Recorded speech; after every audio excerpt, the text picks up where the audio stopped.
Бүгінде қоғамда ашық айтылмайтын, бірақ ел ішінде сыздап тұрған әлеуметтік жағдай бұл әйелдердің зейнет жасы мен ұрпақ тәрбиесі арасындағы алшақтық. Аналарымызды 61 жасқа дейін жұмысқа міндеттеу бұл жай ғана зейнетақы жүйесіндегі реформа ғана емес, бұл ұлттың рухани тарихына балта шабу. Қазір 50 жастан асқан апа-әпкелеріміз жұмысқа тұрайын десе, жасың өтіп кетті деп қабылдамайды. Ал зейнетке шығайын десе, жасың келмеді деп шығармайды.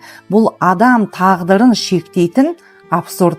Әсіресе мектепте жұмыс жасайтын бөгде жастағы өзінің жүйкесі тозған, физикалық тұрғыда шаршаған, денсаулығынан айырылған ұстаздар өздері шаршап жүріп, ұрпақтарға қалай тәрбие береді? Ал түнімен кезекшілікте болған медбике өзінің денсаулығына көңіл бөле алмай жүрген басқа адамдардың денсаулығын қалай аман алып қалады? Сосын біз келіп, ұлт тәрбиесі неге нашарлап кетті, жастар арасында қатыгездік неге көбейіп кетті деп таңғаламыз. Біз әрбіріміз материалдық тұрғыда ұл-қыздарымызды жағдайын жасауға әрекет жасап жатырмыз, бірақ мейірім мен көңілді бере алмай жатырмыз көбісіміз. Егер мемлекет шынымен де күшті ұлт құрғысы келсе, онда ең бірінші еліміздегі аналардың зейнет жасын 55 жасқа, ер адамдарды 60 жасқа дейін түсіріп, ол кісілердің денсаулығы бар кезде ұлт тәрбиесіне, ұрпақ тәрбиесіне жіберуіміз керек. Екіншіден, жастарымызға жұмысқа тартуымыз керек. Сонда жастардың арасында қатыгездік те, жұмыссыздық та азайып, олар өздері аяққа тұрып кетуге